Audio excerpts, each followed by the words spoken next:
Oi, pessoal, tudo bem com vocês? Estou passando aqui então para deixar esse vídeo com as explicações relativas à terceira aula dessa unidade 3, relacionada à transcrição fonológica, né? Nesse conteúdo eu vou explicar para vocês como que a gente pode realizar as transcrições fonológicas e assim facilitar para vocês poderem resolver os exercícios que estão ali no e-aula essa semana, né? Então, antes da gente realizar realmente essa explicação, né, de como que a gente faz uma transcrição fonológica, eu gostaria de retomar com vocês alguns conceitos que nós vimos no nosso encontro síncrono da segunda-feira. Nós falamos sobre traços distintivos e falamos também sobre classes naturais. Então, é importante para a gente saber fazer os exercícios que estavam ali, né, que estão também nessa semana, porque os exercícios ainda incluem um pouco desse conteúdo sobre traços e sobre classes. Então, é importante a gente revisar um pouco esses conceitos para ficar mais fácil para vocês. Então, eu vou apresentar aqui um pouquinho do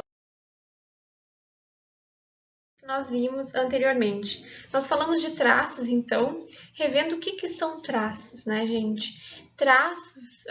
Os traços distintivos são justamente aquelas unidades mínimas que compõem os fonemas.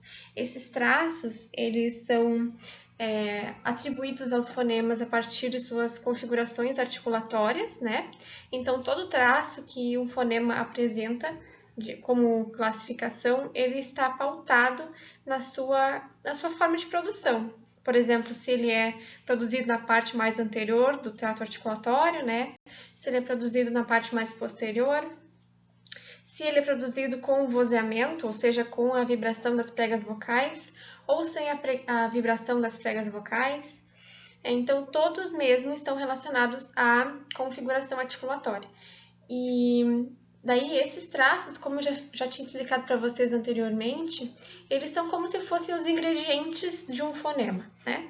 E esses ingredientes vão permitir com que fonemas muito próximos, né, fonemas muito parecidos, possam ser distintos, como, por exemplo, o fã e o van, o pã e o bã, o tã e o dã. Né? Nesses fonemas, né, nesses pares, que são os pares de sons suspeitos, nós temos aqui apenas um traço que distingue essas duplas, né, que é o vozeamento. No caso do pã e do bã, por exemplo, nós temos o pã como tendo traço menos vozeado, né, e o bã como traço mais vozeado. Então, esse traço vem justamente para distinguir essa duplinha de fonemas, tá, gente? Então, essa é a função dos traços distintivos, né? Justamente possibilitar com que a gente diferencie os fonemas que são próximos. E também, a partir dos traços, a gente pode inserir os fonemas nas classes naturais, né? Lá na tabela de traços que a gente tem na página 85 do livro, nós temos diversos traços ali dispostos, né? Um abaixo do outro, e esses traços permitem com que a gente insira os fonemas em determinados grupos. E esses grupos vão ser chamados classes naturais. Nós temos, por exemplo, a classe dos contínuos, a classe das nasais, a classe dos fonemas líquidos, a classe dos que são vozeados, dos que não são vozeados, dos que são soantes. Então, todos os fonemas que possuem um traço em comum, ou mais de um traço em comum, eles vão ser ditos como participando de uma mesma classe natural. Então, pessoal, retomando aqui, né? Nós vamos ver agora os exercícios que ficaram de ser corrigidos, para ser corrigidos nesse vídeo também, conforme eu avisei vocês por mensagem. Né? Nós temos aqui, então, os exercícios que foram deixados justamente. São os conjuntos de traços que compõem cada fonema. Mas não é simplesmente um conjunto que compõe cada fonema, né? Essa matriz, ela é um conjunto que possibilita distinguir o fonema de outros fonemas. Então, é importante saber que a gente vai construir a matriz de traços de cada fonema a partir da comparação que a gente quiser fazer, né? Ou melhor, da distinção que a gente quiser fazer. Por exemplo, se a gente quiser distinguir um fonema em relação a outro, ou a um grupo, ou a todos os outros que estão na tabela, então a gente vai utilizar os traços que são capazes de distinguir esse fonema do outro que a gente está comparando, né? Então, aqui, nesses exercícios que nós tínhamos, né, nós precisávamos fazer a indicação dos traços para distinguir os fonemas que estão ali em relação aos outros que estão na tabela de traços da página 85. Como a gente está falando de traços fonológicos, né, gente, nós vamos sempre buscar utilizar o menor número de traços possível, para que a gente possa dar conta de distinguir esse fonema dos outros, mas também sem ser muito redundante, sem ser muito assim, excessivo, né, na escolha desses traços. Então, nós vamos procurar olhar para essa tabela, olhando e selecionando o menor número de traços possível.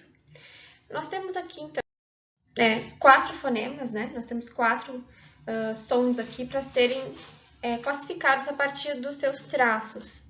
Nós temos primeiramente ali o nhã, depois nós temos a vogal E, depois o zã e depois o glide, o ã.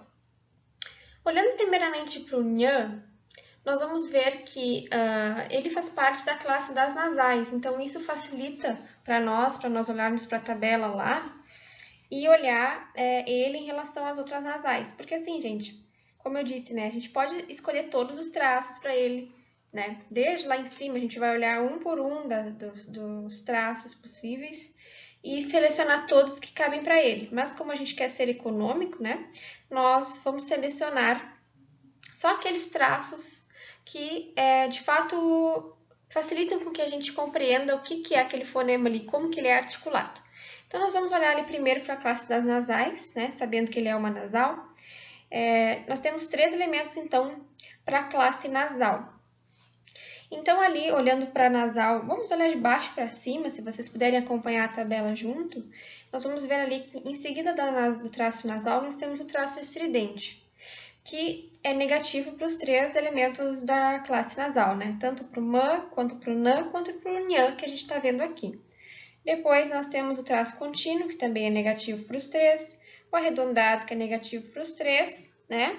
E temos o coronal, que não é negativo para os 3, né? Que já exclui um desses 3 elementos aí da nossa contagem. Porque a gente vê ali que o mã, ele não é coronal, né? Ele é menos coronal.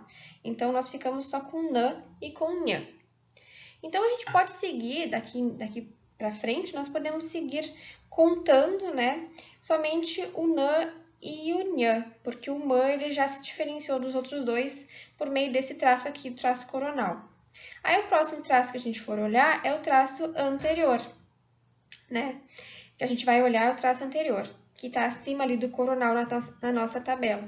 Aí a gente vai ver que, de novo, ali a gente consegue fazer essa seleção, porque o nhã, ele vai ser negativo, ele vai ser menos anterior, e o nã vai ser mais anterior. Então, a gente consegue separar de novo. Daí, esse traço a gente aplica também, né, gente? Então, nós podemos fazer ali uma construção dessa matriz utilizando o traço mais nasal, depois utilizando o traço mais coronal e depois o traço menos anterior. Mas se a gente for inteligente, né, e quiser ser bastante econômico, nós vamos ver ali que o traço anterior, ele já diferencia o nhã dos outros dois fonemas da classe nasal de uma vez só.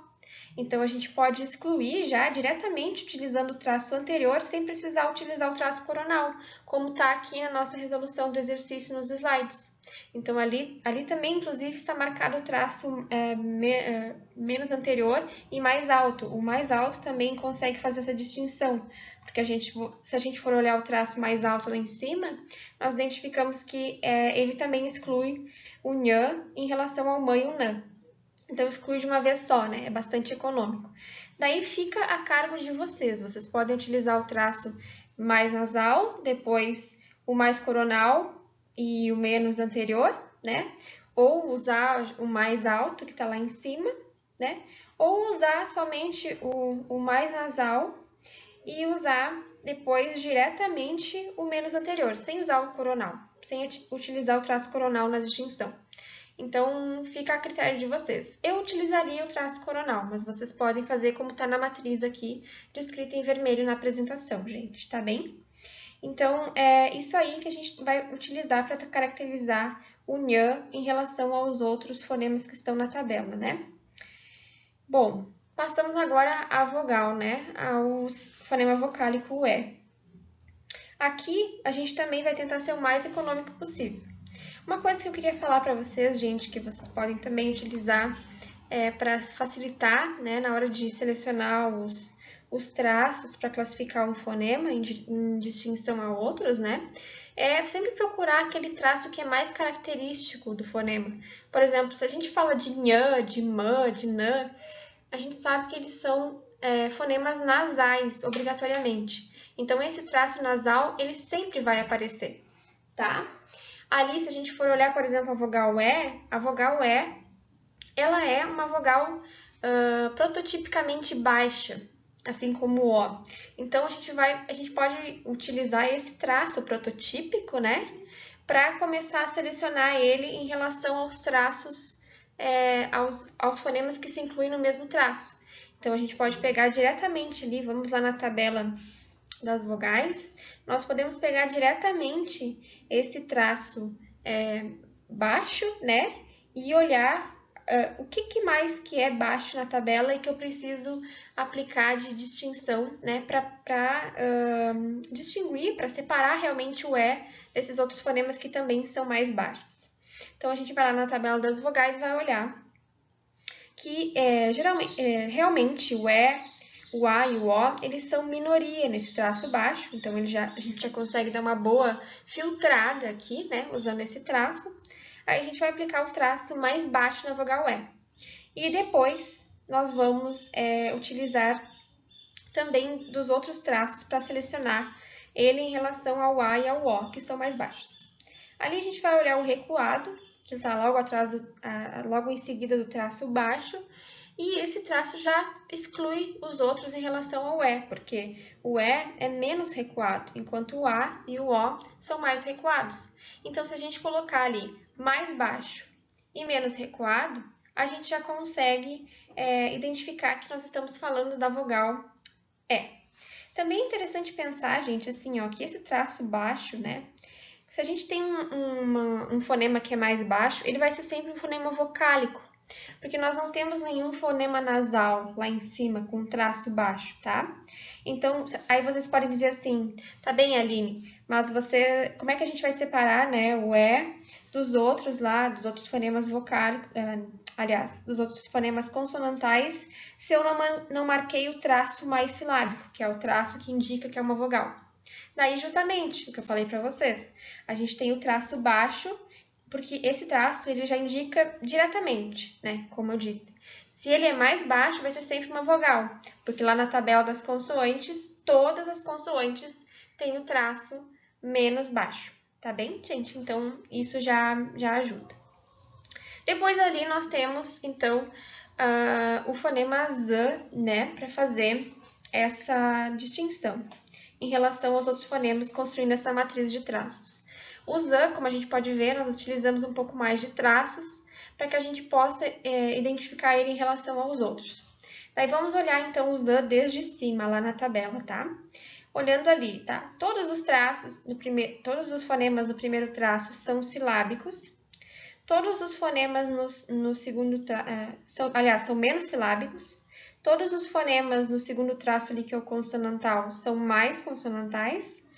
Já no terceiro traço, que é o soante, né? Temos um grupo ali que é menos soante e um grupo que é mais soante. E o Z, ele se encontra no grupo que é menos soante. Aí depois a gente vai olhar para o traço alto, né? O Z, ele é menos alto e dentro do grupo das soantes, ele é maioria nesse aspecto do menos alto. Nós vamos tentar aqui, nesse caso, como nós temos muitos traços, né, gente, para olhar ali para o Z, né, nós vamos tentar ir aonde o Z é minoria. Nós vamos olhar os traços ali de 1 a 1 e tentar ver onde que o Z é minoria dentro desse grupo das soantes, tá? Minoria por quê? Porque, por exemplo, ali, se a gente pegar o grupo das soantes, né, que são classificadas como, aliás, como menos soantes, gente, perdão. Os fonemas que são classificados como menos soantes. Se a gente olhar para baixo ali para o traço que está em seguida do traço soante, que é o traço alto, minoria ali, né, marcado com mais, que está marcado com mais, são o can e o gan, né? E o xã e o jã. Eles são minoria ali dentro na classificação porque eles são marcados como mais, e não por serem marcados como mais, mas porque eles são os únicos que são marcados como mais. Nós não temos ali uma mistura, por exemplo, metade marcado como mais alto e metade marcado como menos alto. Eles são minoria porque são marcados como mais, mas são poucos. Só que o Zan não está nessa classificação. Então, é só para dar um exemplo para vocês. Nós vamos tentar olhar onde que dentro desse grupo das soantes aqui, o Zan vai ser minoria em relação às outras. Vai ter um traço que é minoria em relação aos outros, que é minoria para ele, né? Em relação aos outros fonemas que estão no grupo de menos soante. A gente vai olhar para o alto, ali então o Zan não está nesse grupo de minorias. O baixo, todos que são menos soantes são menos baixos. O recuado, né? A maioria que é menos soante é menos recuado e o Zan não está na minoria, porque a minoria inclui só o can e o gan, que são mais recuados. No anterior, a maioria dos traços, dos fonemas que são menos soantes são mais anteriores. E o Zan está aqui sim na minoria, ó, porque a gente tem o Tchan, o Djan, o Can e o Gan como menos anteriores. E, não, perdão, gente, o Zan não está. O Zan é mais anterior. Então, ele também não está nas minorias, tá? Deixamos aqui. Mas, assim, ó, como a gente está vendo que o Zan tem muitas classificações, muitas proximidades possíveis, né? A gente pode até adicionar esse traço, como está aqui na nossa própria matriz. Então, a gente pode adicionar aqui como o Zan sendo, além de menos soante, mais anterior. Aí depois nós vamos olhar para o traço coronal, né? Ali é bem misto também, muitas das que são menos soantes, mais ou menos a metade das que são menos soantes são mais coronais, e a outra metade são menos coronais, então a gente marca o Zan como sendo mais coronal ali dentro dessa seleção, tá? Dos que são menos soantes. Depois o arredondado todos são menos, a gente não vai usar esse traço. O contínuo, né? Ali o Zan, ele é minoria, porque ele é mais contínuo em relação a outros do grupo das menos soantes, que são menos contínuas. Então, a gente vai marcar como o Zan sendo mais contínuo, vai inserir esse traço na nossa matriz. Depois, o estridente, a gente não está utilizando esse traço. O nasal, né? Todos que são menos soantes são menos nasais. Os laterais também, todos que são menos soantes são menos laterais. Soltura retardada, mesma coisa, todos que são menos soantes são menos soltura retardada. E lá no traço vozeado, o último da nossa tabela, né, que a gente pode ir acompanhando, nós temos ali que metade, né? Metade é mais vozeado, metade menos vozeado. Então, a gente vai aplicar esse traço também para o Zan. Como vocês viram, é uma questão de lógica, assim, né, de exclusão. Mas o que isso quer dizer, né? A gente está aqui comparando o Zan em relação a todos os outros fonemas da tabela. Então, realmente não é fácil. Vocês podem fazer uma seleção diferente da minha, que está aqui, mas a gente precisa realmente tentar distinguir esse fonema, o Zan, dos outros que estão ali na tabela. É isso que a gente quer fazer com a matriz de traços, né? Então, por isso a gente faz essa seleção toda. Mas, falando assim para vocês, a gente pode perceber nos ambientes em que a gente precisa construir uma matriz, que geralmente os fonemas, eles pedem caracterização em relação a outros fonemas que estão em oposição a eles. Por exemplo, quando a gente vai fazer uma pesquisa, geralmente a gente quer caracterizar o Zan em relação a outro fonema, né? Por exemplo, ao San. Daí, quando a gente vai fazer esse tipo de caracterização, de distinção, né, a gente vai usar bem menos traços, né? Nós vamos usar um número bem menor de traços, porque a gente não quer distinguir o Z em relação a todos os outros traços, a todos os outros fonemas da tabela. Nós queremos distinguir o Z somente em relação a S, ou a X, ou qualquer outro. Ou a um grupo específico, por exemplo, se a gente reduzir, né, gente? Se a gente pegar só o grupo das menos soantes ali, né, como a gente fez. Ou se a gente pegar só o grupo das mais vozeadas, a gente vai ter uma redução também maior e vai exigir com que eu precise de menos traços para indicar que dentro daquele grupo ali nós temos um Z, que aquele fonema ali ele é menos soante, né?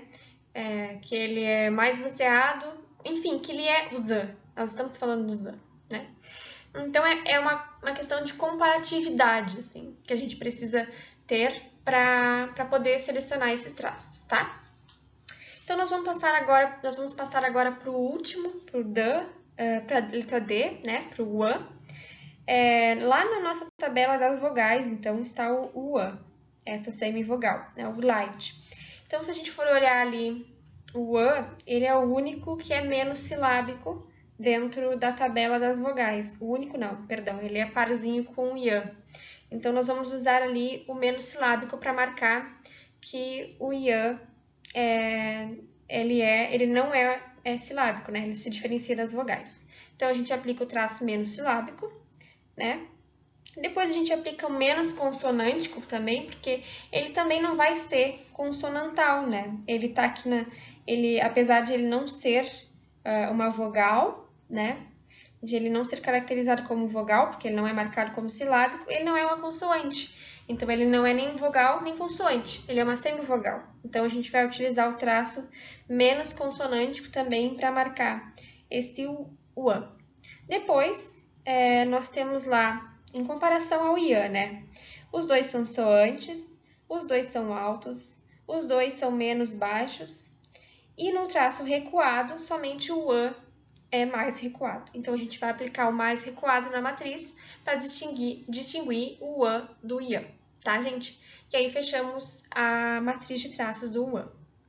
Reforçando para vocês, né, que a matriz ela pode ser distinta. Vocês podem acabar construindo uma matriz diferente da que eu construí aqui. Mas o que é necessário com a matriz é identificar o fonema, falar para o nosso interlocutor, né, que está olhando a matriz, que aquele fonema que eu estou utilizando ali, que eu estou caracterizando ali, é o fonema tal, a partir da matriz. Então, eu poderia fazer o contrário para vocês. Eu poderia colocar um exercício, né, dispondo de vários traços numa matriz e vocês, a partir daqueles traços, me dizerem de qual fonema eu estou falando. Então, esse é o objetivo da construção das matrizes, tá bem? Aí, qualquer outra dúvida que vocês tiverem em relação a essa correção, esse assunto da construção das matrizes, vocês podem entrar em contato comigo, tá bom, gente? Vamos passar agora, então, em seguida, para a caracterização dessa construção das transcrições fonológicas, né? Vou tentar explicar para vocês, a partir dos slides que vão aparecer em seguida, como é que a gente faz uma transcrição fonológica. Mas antes disso, o que é uma transcrição fonológica? Né? Para que ela serve? O que nós estamos fazendo ali quando nós estamos transcrevendo fonologicamente uma palavra, né? Um grupo de fonemas, tá bem? Bem, vamos lá então para esse conteúdo dessa parte da unidade 3 em que nós tratamos a transcrição fonológica. Gente, diferentemente assim, da transcrição fonética, que vocês viram, acredito que só mais por cima, lá no início da disciplina, né? A transcrição fonológica ela é feita com a intenção de transcrever os fonemas, né? Lembra que na primeira aula a gente falou, no primeiro encontro síncrono que eu conduzi com vocês, né, para vocês, a gente falou sobre os fonemas e falou sobre a sua atribuição de sentido, que é diferente dos fones. Os fones, eles são descritos, né, numa transcrição, mesmo que eles não tenham distinção de sentido dentro de uma palavra. Então, fones são todos os sons possíveis, né? São sons provenientes de um processo de alofonia, por exemplo, quando a gente tem uma variação, né, que acontece em final de sílaba, com os róticos, com o san. Então, nesse caso da transcrição fonológica, nós vamos marcar somente aquilo que é capaz de distinguir sentido, né? E essa transcrição, diferentemente da transcrição fonética, ela é feita entre barras. A transcrição fonética acontece entre colchetes. Nós temos ali a marcação também do acento, que é feito com aquele sinalzinho ali, com aquela marca de acento da sílaba tônica. E em alguns casos nós também aplicamos ali a marcação da divisão silábica, tá? E aí, nessa transcrição, a gente vai ver depois também que alguns casos pedem que a gente insira os arquifonemas, né? Que nós falamos na nossa última aula, aliás, nossa penúltima aula, o encontro síncrono que a gente teve. Nós falamos sobre arquifonemas e que eles são um símbolo que inclui todas as possibilidades de ocorrência de som para um ambiente, né? Quando ali naquele ambiente há casos de alofonia. É justamente aqui que o arquifonema vai aparecer. Porque ele vai marcar que ali naquele ambiente, como nós temos aqui no exemplo de carta, né?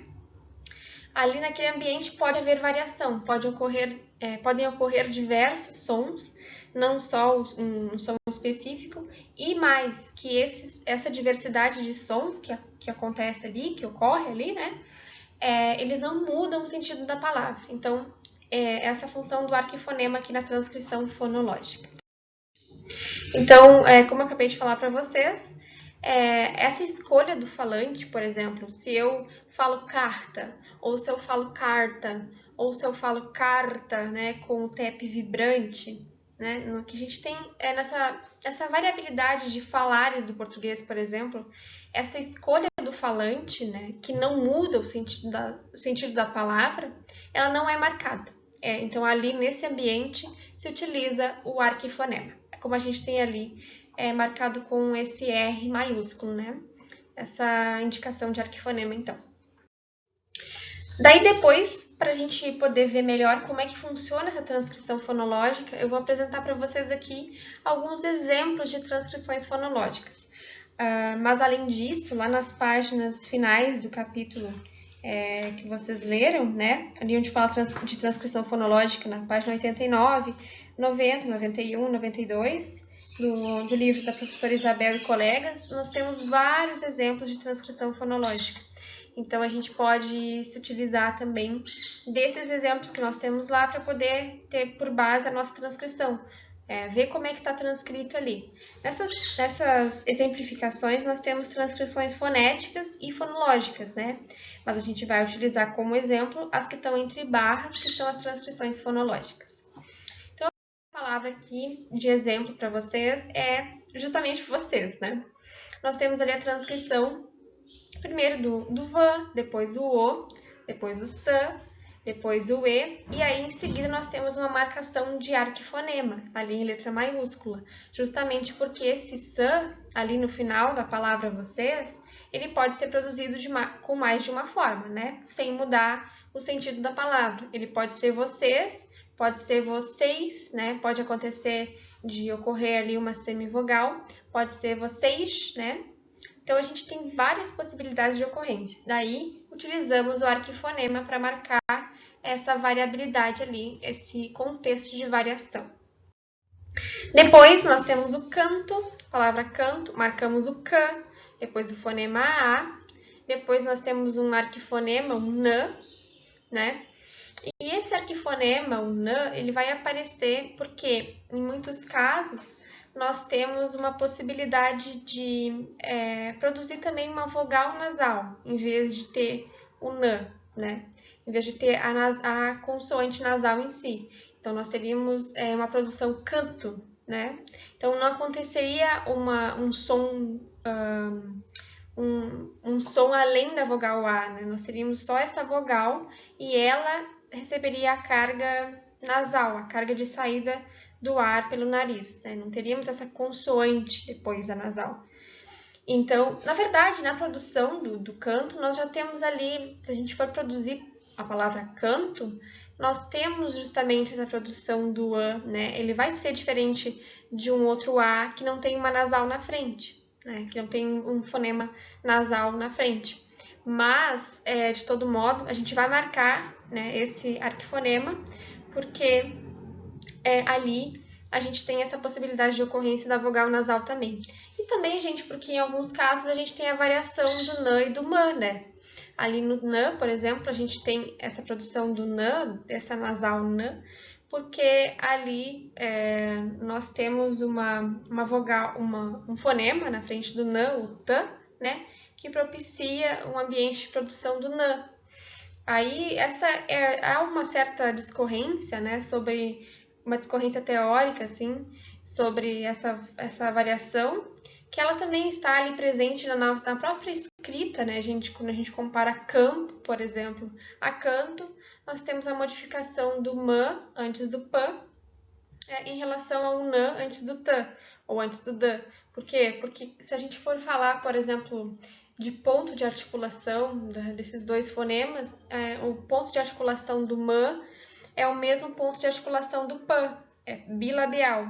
E já do nã e do tã é a mesma coisa, nós temos a língua no dente, ó, língua dental, nã, e acontece a mesma coisa para o tã e para o dã, a língua no dente, né, língua dental. Então, por isso que existe essa inserção ali do nã. Mas é uma discussão mais profunda, né? Não é o caso aqui. Mas, enfim, só gostaria de explicar para vocês por que aparece esse arquifonema ali de forma breve. Então, em final de sílaba, essa nasal, né? Ela sempre vai ser marcada como arquifonema. Depois nós temos ali o verbo amar, né? Amar. Aqui nós temos o outro ambiente propício para inserção de arquifonema. Nós temos ali o A, o arquifonema A, que não muda. O MA, que não muda. Ele está no início da sílaba ali do mar, né? Depois nós temos o A e o R, né? O Rã, que muda porque ele está em final de sílaba e é propício para a variação. Então, ali aparece o arquifonema, porque esse arquifonema inclui as várias possibilidades de produção do rã, sem mudar o sentido da palavra. Nós temos aqui também, novamente, um arquifonema, uma palavra que tem arquifonema no final, a palavra realizar. Aí nós escrevemos o rã, né, que é diferente do rã. Esse rótico é um rótico velar. Aí nós temos que indicar ali que ele é... porque ele muda sentido, né, gente? Na verdade, se a gente parar para pensar, é possível produzir a palavra falando realizar, né? Existem alguns falares do português que falam realizar, né? Então, até caberia ali um arquifonema, em vez do rã, em vez de essa marca de fonema, né, que está com X ali, que marca velar. Mas vamos utilizar essa produção mais canônica, né, do rã em início de sílaba, aqui, principalmente nesse contexto de vogal E, para marcar que ali ele é velar, tá bem? Então, se vocês, por exemplo, pudessem estar inseridos num lugar onde se fala muito o realizar, né, e vocês quisessem marcar que ali é possível de haver essa variação, poderiam também utilizar o arquifonema. Mas, geralmente, a gente vai marcar com a velar porque essa variação ali, nesse contexto, não é tão comum no português brasileiro. E já no final, ela é bastante comum, a gente vê várias possibilidades de produção, assim como vimos ali no amar, nós temos várias possibilidades de falar o realizar, o rã no final da palavra realizar. Depois, a próxima palavra é transporte.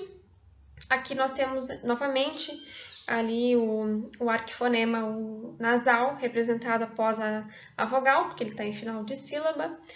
Aí nós representamos o tã, depois o rã, que não varia aqui nesse contexto antes de vogal, né? Esse contexto pré-vocálico na sílaba. O rã, ele não vai variar, porque aqui no português brasileiro nós sempre falamos transporte.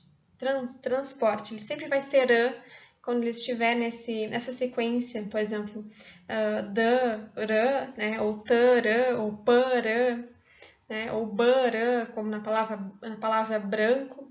Nós nunca falamos transporte ou branco, a não ser que a gente tenha uma influência de uma outra língua, que nós não sejamos falantes nativos de português brasileiro, mas geralmente ele vai ocorrer assim como o rã mesmo. Então, aqui ele não aparece como arquifonema.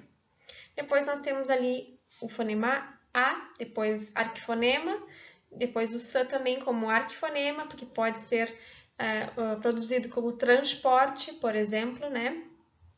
Depois, lá o P, a vogal O rã, após o O também, né? Após o O também como arquifonema, porque pode ser transporte, pode ser transporte, né, gente? Ali pode ocorrer variação, então marcamos como arquifonema. E aí o T, e seguido do fonema vocálico E. E o último exemplo é fonológica. Aqui nós não temos nenhum arquifonema, todos descritos realmente como os fonemas que são lá apontados na tabela. Então, nós temos o F, depois o O, depois o N, seguido novamente do O, né? A lateral, o L, depois a vogal O, porque é uma vogal aberta, né? Não é igual ao nosso O, fonológica. Ali nós temos diferença de altura, o O é uma vogal média alta, né? Enquanto o O é média baixa, então marcamos com o O, depois o J, e aí em seguida a vogal I, o K e o A. Então aqui nós não temos uma ocorrência de arquifonema. É a única palavra nesses exemplos que não tem nenhum arquifonema aqui, nenhuma possibilidade de variação dentro dessa palavra, né? Então seriam